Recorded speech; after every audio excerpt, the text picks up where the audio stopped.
guys, Spirit Guide Messenger po. Welcome back po. Okay, Sagittarius, ikaw ngayon ang bibigyan ko ng reading at Sagittarius, ang intention ko sa paggawa ng video ito naway mabigyan ko kayo ng kamalayan at ma-heal niyo po ang inyong sarili. Okay? At magkaroon kayo ng self-love, self-care.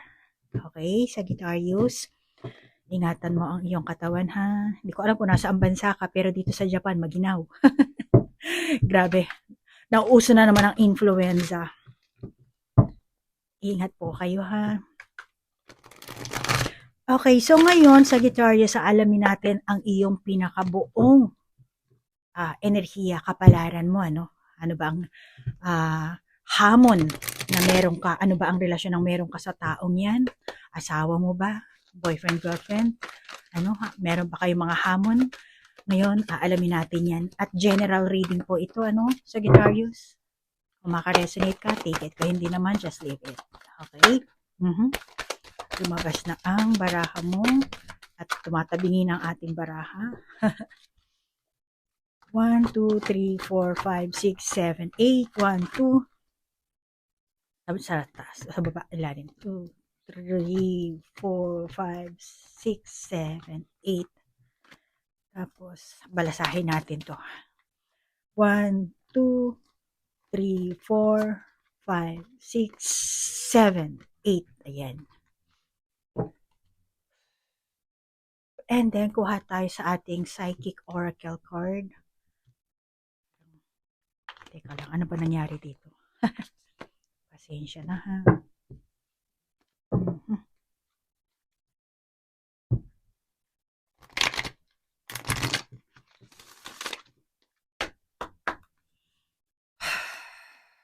Sagittarius, enerhiya ni Sagittarius at ng kanyang karelasyon. Enerhiya ni Sagittarius at ng kanyang person, hamon. Kailangan ipahayag, ano ba ang pinapahayag ng baraha sa kanilang dalawa. Okay, thank you. Thank you po. The breath. And turn on switch. Turn on switch. Sadness and isolation. Clarity of belief. Tingnan niyo po ng maigi yung baraha ha, para kung meron kayo sariling validation, kayo na lang po ang mag-validate. And open up, healing begins. Open up, healing begins. Okay.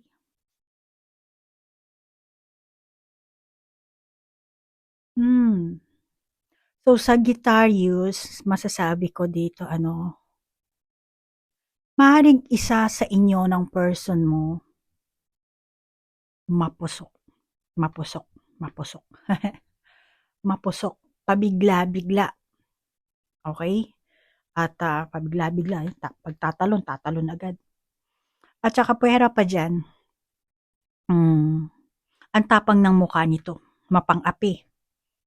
Okay? Mapang-api, mapang-asar siguro, o yung iba sa inyo, meron kayong hindi maabot na hinahangad nyo, na gusto nyo mapasa kamay nyo, hinahangad nyo sa buhay, yung tipong hindi nyo maabot ito eh. Maaring ikaw or ang person mo. At may bisyo, mapilit. Para siguro sa iyo, Sagittarius, ano, hindi mo maasahan itong person mo. Hindi mo siya maasahan. Kaya ikaw na halos lahat ang gumagawa. Pero, itong energy ito, ano, masasabi ko vice versa, ano, kung hindi ikaw Sagittarius, maaaring person mo rin, no? Pero paki-adjust na lang. Okay? So, tingin ko, itong person mo, hindi lahat, ano, pero meron siyang kayabangan. Ano? At mukhang ayaw niyang napag-iiwanan siya. Gusto niya parang nauuna siya. Alam mo yun, pag sa traffic. Gusto niya nandun siya sa pinakaunahan. Sisingit talaga siya para siya ang una. Yung ganun. Malamang nung bata pa siya, ganyan talaga ang kanyang pag-uugali. Ano? So, ayaw niyang napag-iiwanan siya. Gusto niya, nauuna siya, sunod siya sa uso, ano, Baka yung iba sa inyo, fashionista, ano? Kung merong yung kapitbahay nyo, dapat meron din kayo. Kung may ref, dapat meron din kayong ref. Yung ganun, meron siyang ganong klaseng pag-uugali. Masasabi ko rin, gaya-gaya, ayaw magpatalo. Kasi, malamang eto ang hamon sa inyo. Isa na yung hamon. Ano? At masasabi ko, lahat tayong tao dito sa Sagittarius, pag umaarangkada yung ganyang klase nating pag-iisip, evil spirit yan. Okay? Walang masama na mag-ambisyon ka, pero yung pipilitin mo na hindi mo naman kaya, tapos gagawa ka ng kung ano-ano para mapasa, maging number 1 ka, para mapasa kamay mo, pipilitin mo na in a negative way, masama yan. Evil spirit yan. Okay? Lahat tayo pinapasok talaga ng evil spirit. Kaya, I'm sorry ha, Sagittarius. Babalik tayo sa kasi halos lahat na ng mga zodiac sign, binigyan ko na ng explanation, At kayo lang, hindi ko pa nabibigyan ng explanation. Usually, sa mga, kasi ang reading ko, spiritual reading, So, marami kasi sa inyo nagre-request ng personal reading. Tapos pag nag-request ng personal reading, gusto nila kulamin ko yung kanilang karelasyon, yung kanilang person, or yung pinakakabit. I'm sorry, manghuhula po ako, pero hindi po ako dark worker. Light worker po ako. At malaki po ang pagkakaiba ng taong may third eye at spiritual eye. Bakit? Ito, explain ko lang ha, Sagittarius. Labas muna tayo sa ating reading, kasi medyo negatibo ang nakikita ko sa barahan nyo. At ayoko po kayong maligaw. Lalo na kung kayo mga Sagittarius na mahilig magpahula. Okay? So, hindi lahat ng third eye ay binigyan ng Panginoon ng third eye. Kaya ako, iniiba ko yan. Kasi ang mga tao sanay na sa sinasalitang third eye. At ako rin, bata pa lang ako, mayroon na akong third eye. Pero hindi ako nanghuhula. Okay? At hindi ko rin pinapaalam kahit kanino. At nung bata pa ako, pag mahilig kasi ang parents ko pumunta sa manghuhula, galit na galit sa akin. Pupunta siya sa manghuhula para magpakulam. Pinapakulam niya daddy ko. Ganun ang ugali ng mami ko. Ngayon, takot sa akin yung manghuhulang yun. Ako hindi ko pa alam nung time na yun, kasi hindi pa talaga ako fully spiritually awakened. Ngayon, alam ko na, kaya isi-share ko sa inyo, okay? So, hindi lahat ng tao may third eye ay light worker sa Panginoon. Kasi, bakit?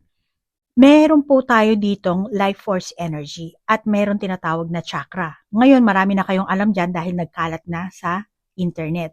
Ngayon, karamihan sa mga third eye, eto lang ang nakakita nila.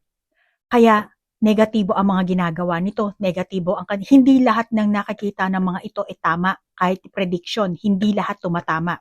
Kahit sarili nilang buhay, hindi nga nila mapredict eh. Bakit? Kasi may veil. Bakit may veil? Kasi hindi align itong 7 chakra nila. Kasi dapat i-align mo yan. And ang pinaka light worker, ang pinaka spiritual eye, hindi third eye, na andito po yan sa upper part, which is kailangan i-activate mo lahat yan. On the first place, lahat yan dapat, 7 chakra. At karamihan sa mga third eye, mayroong third eye na tao, hindi activated yan. Totoo yan, hindi ako nagsisinungaling.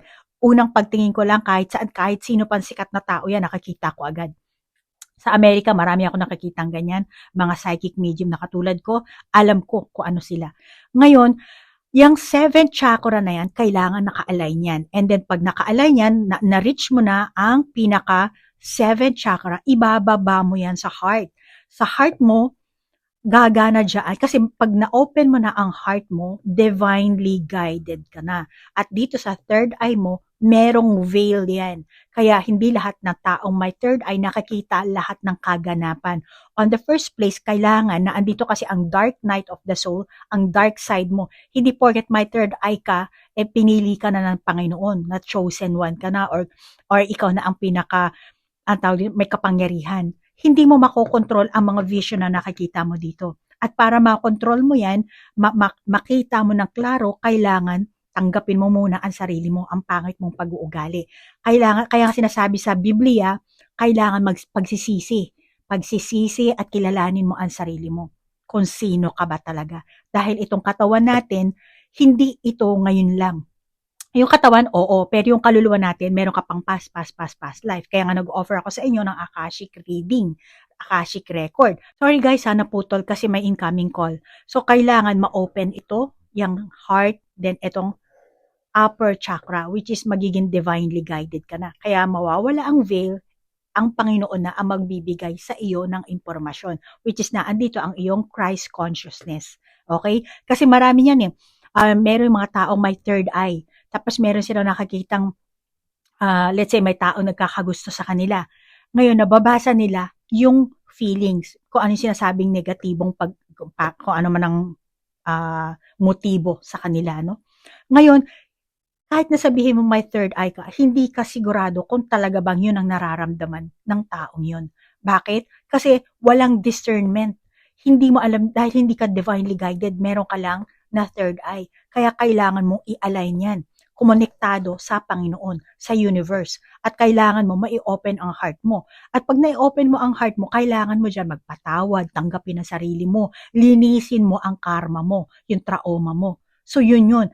Karamihan sa third eye na taong may third eye, hindi malinis yung kanilang trauma. Which is, yun ang kailangan mong gawin para ma-align mo lahat yan. Okay? So, kaya sinasabi ko, iba ang taong may third eye, iba sa taong may spiritual eye. Malaking pagkakaiba po yan. So, balik tayo sa iyong reading ha. Sandali lang. Ililigpit ko lang to. So, katulad ng sabi ko, itong person mo, kasi itong hamon nyo eh, no? So, malamang itong person mo, gaya-gaya, ayaw magpatalo, okay? Kaya, malamang, ikaw or ang person mo, yung energy, kung negatibo ang dating, sorry ha, pasensya na, malamang na ikaw, Sagittarius, worry din kayo kung ano ba ang sasabihin ng ibang tao, bawa, pagka wala kayong gamit na ganito, sila gano'n. So, parang nawo-worry kayo doon na kumbaga na-judge kayo or takot din kayong ma-judge ng ibang tao. Kaya siguro yung iba sa inyo, hindi rin kayo makapag-step out sa inyong comfort zone. Doon lang kayo. Tingnan mo. Imbis na pwede ka namang mag-step out sa comfort zone mo dahil puno ka ng takot na andito ka ngayon. Or kung hindi ikaw, yung person mo. Or kung hindi yung person mo, pareho kayo. Depende kung anong klaseng relasyon ng meron kayo. Pero yan ang nakakita ko. So, hindi mo kailangan alalahanin ang sasabihin ng ibang tao, Sagittarius. Kasi, hindi naman sila ang papakain sa inyo. Hindi naman sila nagbibigay sa inyo ng sweldo.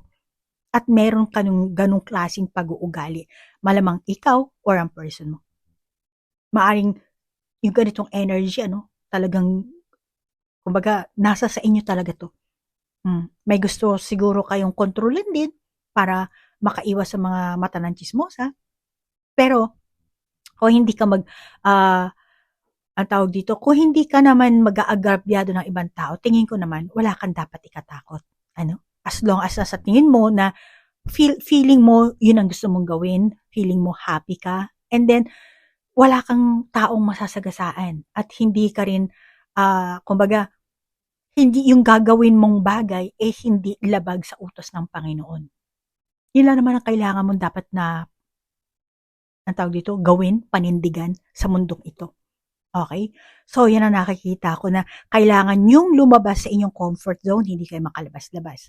At yung iba sa inyo, mas aware kayo sa mga sasabihin ng ibang tao. Sa inyong samahan, sa iyo, sa Sagittarius, or sa karelasyon mo, sa person mo. At ang isa pa nakikita ko, hindi kayo maingat sa inyong income, sa pananalapi nyo. Hindi nyo napapangasiwaan kasi ito yung butterfly, 'di ba? Lumalabas na sa sa kamay nyo eh. Kaya yan ang nakikita ko. Hindi nyo napapangasiwaan ng maayos ang inyong pera, ang inyong pananalapi. Hindi ko rin nakakita ang inyong financial goals dito. Hindi ko nakakita. Maaaring nagdadasal kayo, oo, pero nag-set ba kayo? Kasi kailangan ganun eh.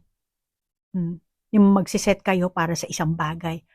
Kung kailan nyo bibilhin yung ganung bagay, motor, kotse, cellphone, baka bahay, yung iba sa inyo.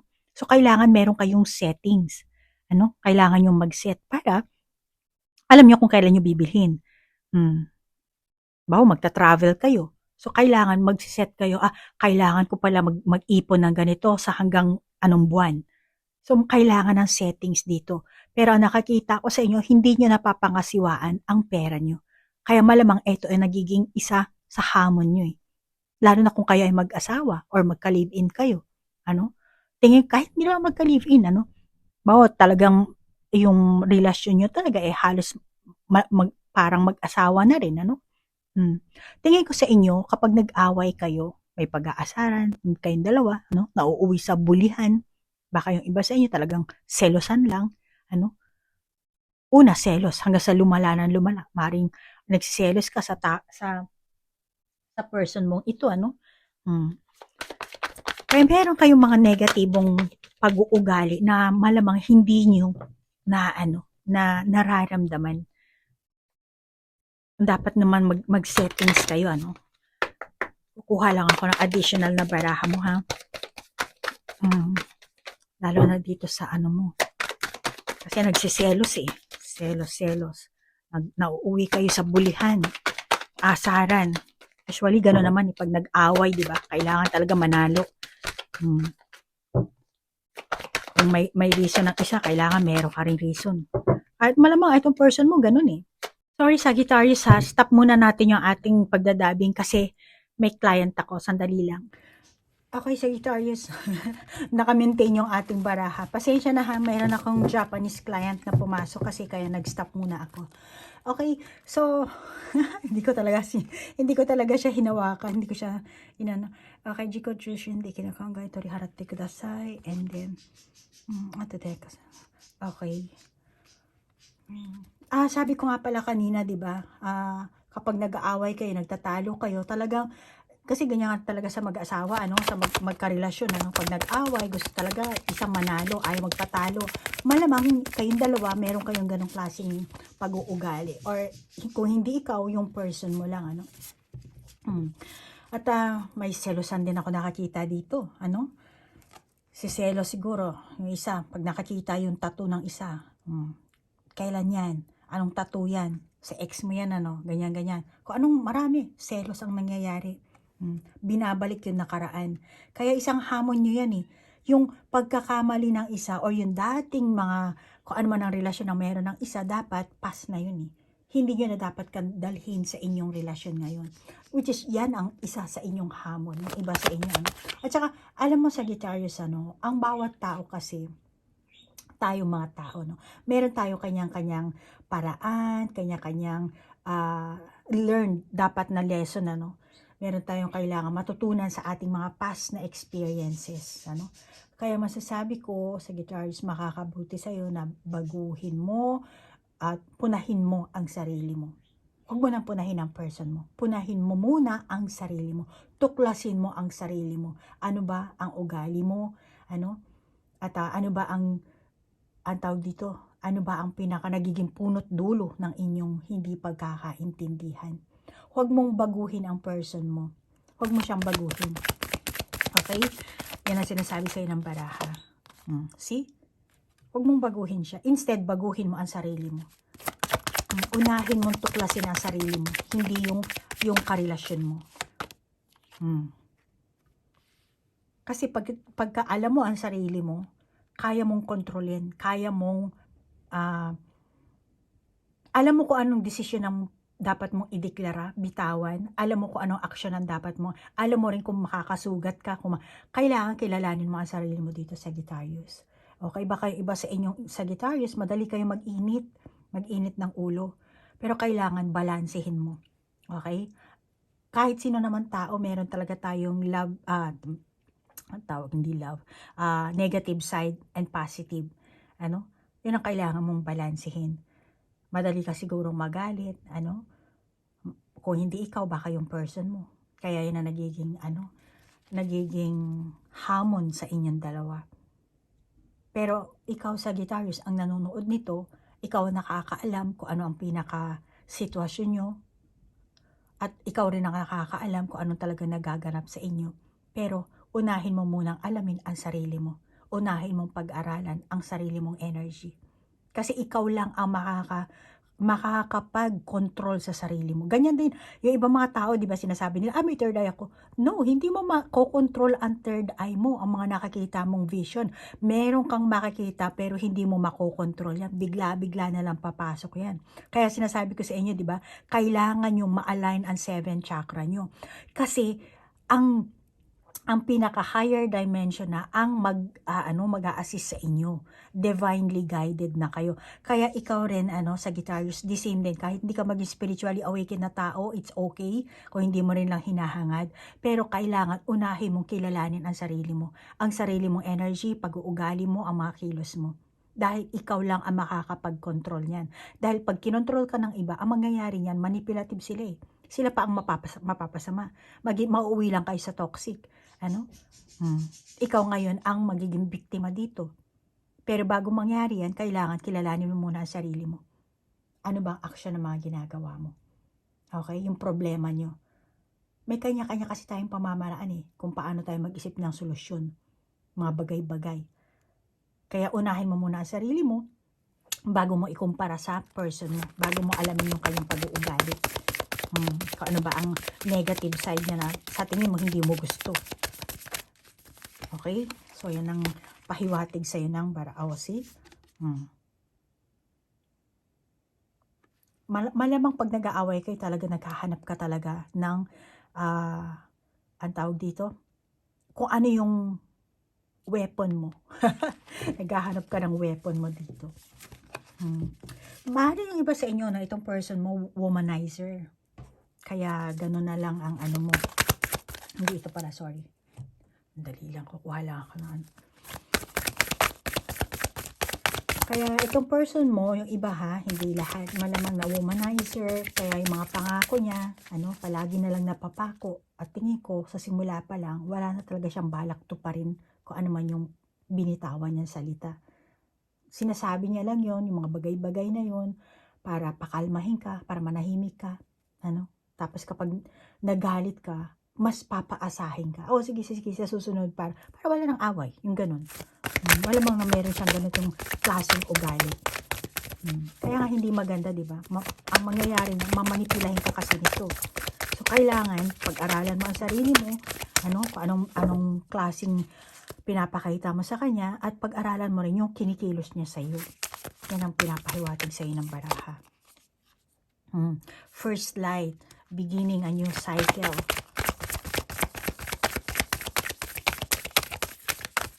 Tingin ko Sagittarius, tingin ko Sagittarius, takot ka iwanan ang person mo. May takot ka rito. Hindi ko alam kung anong klaseng kadahilanan. Maaaring takot ka dahil maliliit pa ang mga anak mo pag iniwanan ka. Ikaw lang mag-isa magpapalaki. Wala kang sapat na pera. Nag-aalala ka. Or maaaring pag iniwanan ka, takot ka, wala kayong mapuntahan, wala kayong matitirahan, wala kang mahihinga ng tulong maliban sa person mo. Marami kang, daming, sabi ko marami ang barahan naglaglagan. Okay, Sagittarius, distant thunder, clear the air. Tapos, miracles, expect the wonders to emerge. Ang dami mong baraha kasi naglaglagan, lahat kinuha ko na. Ascending the mountain, keeping forward. And then, finding sanctuary, rejuvenating train, clear the past, heal the present, opening to your spiritual source, keep going forward. Dami mong baraha. Grabe. Yes, meron ka talagang takot din, takot na, siguro gusto mong, yung iba siguro sa inyo, alam mo, hamon kasi itong nangyayari, on the first place. Kaya nga lang, tayo mga tao, minsan may time talaga na naduduwag tayo. Kasi hindi natin alam kung paano gagawa natin solusyon. Ngayon, sa ganyang kalagayan mo, akala mo siguro, bakit napunta ka sa ganyang klaseng sitwasyon? Meron ka siguro naisip. Pero ang totoo niyan, ang universe ang gumawa ng story mo. Okay? Ang universe ang gumawa ng story mo, ng story nating lahat. Pumayag ka dyan in the first place. Wala ka nga, may amnesia tayo kasi. Okay? So ngayon, Eto ang story mo kung paano mo or kayo ma-overcome ang inyong hamon sa buhay. Alam mo kasi sa Sagittarius, una, lahat ng story ng buhay mo or buhay natin dito sa mundo, orchestrated na. Pero may free will tayo. Kaya dito okay lang na talikuran mo, may free will ka. Okay, pwede ka rin magdasal, umasa na may milagrong mangyayari dahil meron tayong miracles na baraha. Para kasi tayong si Pinocchio, parang merong sinulid dito na Ngayon, bigyan lang kita ng example, Nagkakilala kayo ng person mo. Okay, Sagittarius. Ang free will mo, kung magpapakasal ka sa kanya, kung makikipagrelasyon ka sa kanya or sa iba or hindi. Okay? Free will mo yan. Magstay ka ng single forever, free will mo rin yan. It's your choice. Marami kang choice na pwedeng gawin. Pero ang nangyari, ngayon, pinasok mo yung kung anumang kalagayan, sitwasyon ng meron ka ngayon. So, ikaw ang gumawa ng story mo dyan. So, sa pagpasok mo sa buhay mong yan, ginawang ka na naman ng universe ng another story. Siya na ba talaga ang gusto mo? Talaga para sa'yo? Kasi meron kang kailangan din matutunan.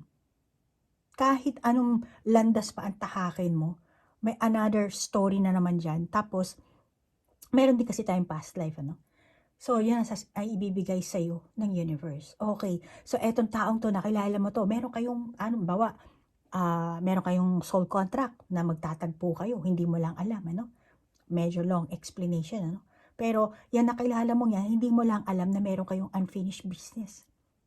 Pero ang gusto mo lang, mahal mo siya, ganun lang, as walang pera, ganun. Yun lang, doon ka lang umiikot yung isipan. Majority sa mga tao, ganun. Gusto ko lang mapalaki ang anak ko. Hindi yan ang story yan ang story mo dito sa earth, sa mundong earth. Pero kung aalamin mo ang past life mo, hindi lang yan ang istorya ng buhay mo. Kasi may kailangan kang matutunan para makagraduate ka dito sa mundong ito. Sa mundo ng Matrix, para makalabas ka. Okay? So, yung mga hamon na nararanasan mo ngayon, dapat mayroon kang tutuklasin dyan sa mga kaganapan na nangyari sa buhay mo. Kung Kristiyano ka na Sagittarius at naniniwala ka sa banal na Biblia, sinasabi ng Diyos na tayo ay ipinanganak dito sa lupa, para maglingkod sa Kanya. Yan ang pinakaunang-unang utos niya, ang maglingkod. Kaya hindi pwedeng dunong-dunungan dito. May third eye ako, alam ko na may prediction ako, ganyan-ganyan. Hindi ka pwedeng magdunong-dunungan dahil we are all orchestrated. Yan ang mahirap sa mga taong may third eye. Ang akala nila may kapangyarihan na sila. Ang akala nila nakakagawa sila ng milagro. No, orchestrated ka na. Kahit na sabihin mo may nakita kang vision, 100% alam mo ba galing yan sa Panginoon? Hindi.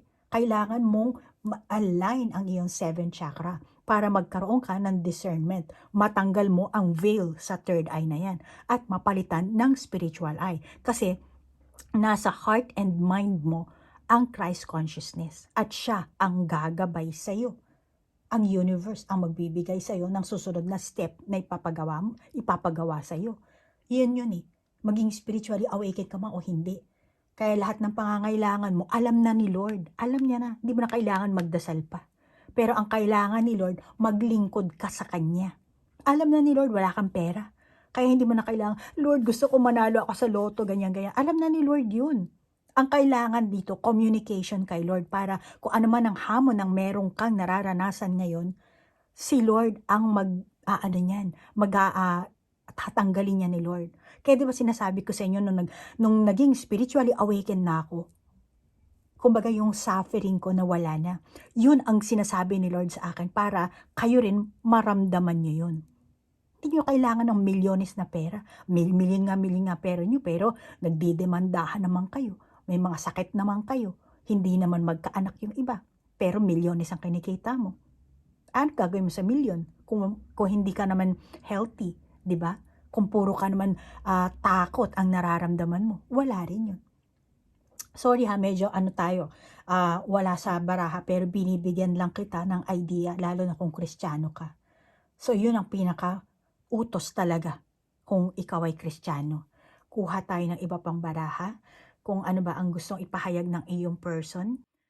Okay. Oh, bilis naman. Lumabas agad. Mind focus, masters of mediumship, clairvoyance, and ethical awareness. Oh, okay. And then, kuha tayo ng combination nito. Kasi tingin ko, itong person mo, meron siyang hindi sinasabi sa'yo, ipinapahayag. Maaaring ikaw din mismo, meron ka rin. Meron kayong mga kanya-kanyang hidden agenda dito. Siguro hindi alam ng marami, no?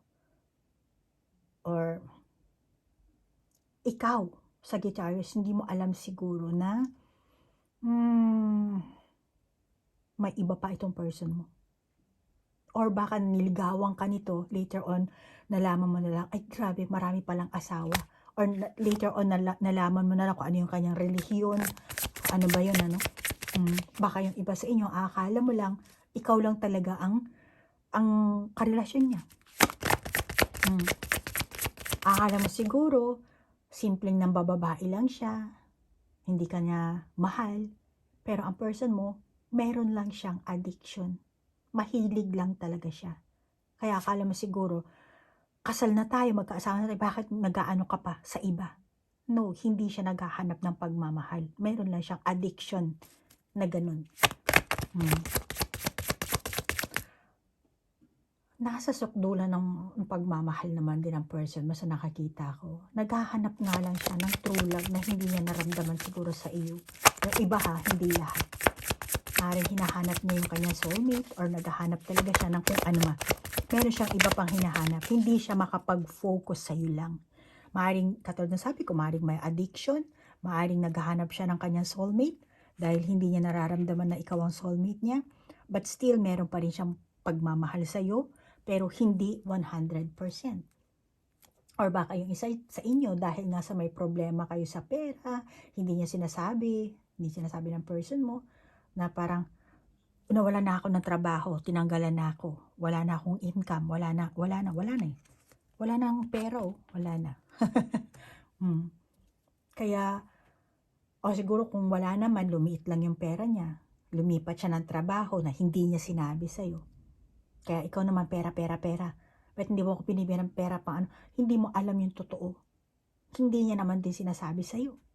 Kaya malamang ganyan ang nagiging hamon nyo. Ano?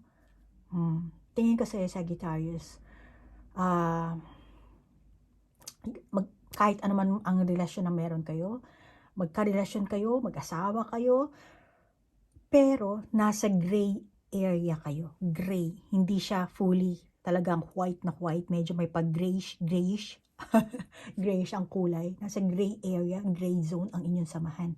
Hindi lahat klaro sa inyo. Una-una, maliit lang ang pinto na nakabukas. So, hindi kayo open sa isa't isa. Kung anong kaganapan ng meron kayo, nararamdaman ng bawat isa, hindi kayo open. Malaman na kahit anong pilit yung pagtsatsaga, effort, hindi nyo natatamo ang hinahangad yung samahan. Pero, kung hindi ka mag-give up, nakakita ko na magkakaroon naman ng progress. Oh, may tumalsik. Magkakaroon ng progress. Huwag mo lang dadaanin sa galit, sa away, sa pagiging nagger. Okay?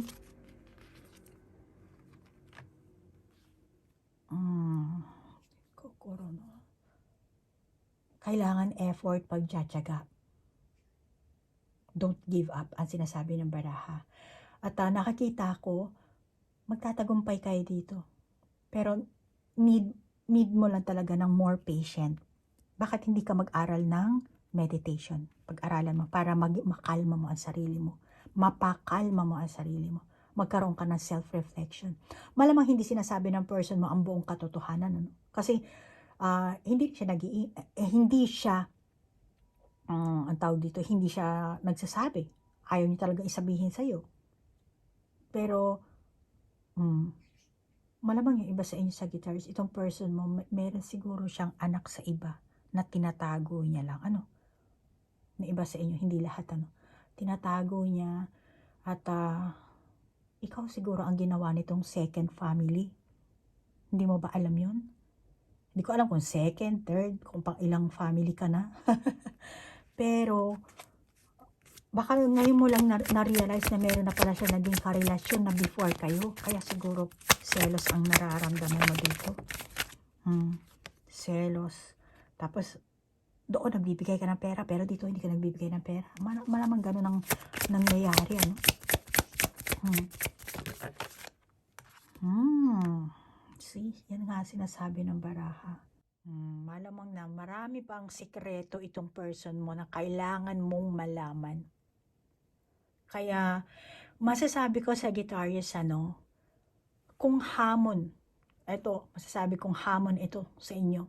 So, kung hamon ito, let's say, babaero, ginawa kang second family, or kung ano mang selosan ang meron kayo, or ikaw din mismo, Sagittarius, hinuhukay mo yung past nyo, or kayo mismong magkarelasyon, meron kayong gustong baguhin, kaya nga lang, nag-aalala kayo dahil sa sasabihin ng mga tao, ganyan-ganyan, parang, hindi kayo makakilos dahil always iniisip nyo kung ano sasabihin ng tao. Baka ma-judge kayo, may takot kayo. So, kung kahit na ano pa ang inyong sitwasyon, kaganapan na meron kayo, masasabi ko, unang-una, pinili mo yan eh. Pinili mo yan, tinanggap mo yan, Pero, kung nahihirapan ka na, masasabi ko sa'yo, Sagittarius, ialay mo na lang ang sarili mo sa Panginoon. Kasi ito, mukhang gusto mo rin ding ialay. Kung nahihirapan ka na sa buhay mo. Ayaw mo naman, bahala ka na. Basta sinabi ko na nakita ko sa baraha mo. Pero, masasabi ko, yan ang hamon na meron ka, na kailangan mong harapin, kailangan mong maging matyaga. Kung ano man ang, tawag dito, nilabas mong desisyon, nagdeklara ka ng desisyon, ginawa mong aksyon sa past, na ito ang kinalabasan. So, kailangan mag-focus ka sa kaganapan na meron ka, and then mag-reflect ka. Okay? Yan ang sinasabi sa inyo ng baraha. So, ito ang hamon mo. Ito ang mga energy nyo, Sagittarius. Ikaw at ang person mo. Kung sa tingin mong vice versa, ikaw ang bahala pag-adjust. Okay? And kung gusto mo ng personal reading, kontakin mo lang ako. Pinapop up ko naman ang aking FB account at ang aking email address. Okay? At ulitin ko lang ang aking reading ay spiritual reading. Okay? Hindi ako nagsasabi na, may third eye ako, kaya ganit. Alam ko lahat yan. No, hindi. Isa akong spiritually awakened na tao. Pinili ako ng universe. Pero, hindi ibig sabihin na pinili ka ng universe or naging chosen one ka, perpekto ka. No. Willing akong magsilbi sa Panginoon. Willing akong magsilbi sa inyo. At lahat ng impormasyon na nakukuha ko, base sa Panginoon, base sa universe. Dahil open ang aking heart chakra at align ang aking 7 chakra, kaya naman renewed ng aking spirit, ang aking energy, na purify na ako, at ang Holy Spirit ang nasa center ng aking pagkatao. Yun po yun. Yan ang Kundalini Awakening. Kailangan ma-renew mo ang iyong pagkatao, ma-purify ka, and ang katawan natin kasi is the temple of the Holy Spirit. So yun ang patitirahin mo sa iyong katawan. Kaya kailangan matuto kang magpatawad, mapagbigay, hindi yung mangkukulam ka. Hindi po kasi ako ganun. Okay? So, Sagittarius, sana marami kang nakuhang idea sa mga reading nating ito, at nagkaroon ka rin ng idea about sa mga mangkuhula, kung ano ang difference ng third eye at spiritual eye. Yung taong merong aligned ang 7 chakra. Okay? Yung awaken ang Kundalini. Malaki ang pagkakaiba kasi niyan. Okay? So, Sagittarius, nagpapasalamat ako sa like, share, comment, at sa oras na inilaan mo. Namaste po. Bye-bye.